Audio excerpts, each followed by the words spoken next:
এ দানের মধ্য দিয়ে চিরদিন যেন বেঁচে রই, জীব সেবা করে শিব সেবা করি ওই। অম্বুবাচীর পুণ্যলগ্নে আমি মাতৃ সাধক সঞ্জয় দেব গিয়েছিলাম পূর্ব বর্ধমানের বোঁয়াইচণ্ডী ধামে।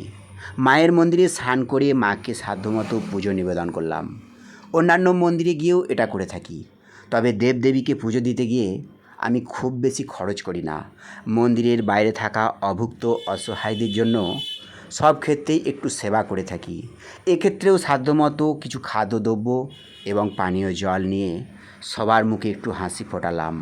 মাত্র কয়েক ঘন্টার আনন্দ, তাতেই কিন্তু বেজায় খুশি, অন্তত আমার মন। কারণ দুঃখ কষ্ট জ্বালা যন্ত্রণা যে কী যন্ত্রণা, সেটা আমার থেকে বোধহয় অন্যরা বোঝে না।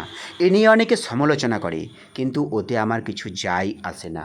আমি জানি 1 টাকা দান করলে 2 টাকা পাওয়া যায়। মা শীতলা, মা তারা, গুরু বামদেব সবাইকে ভালো রাখুক।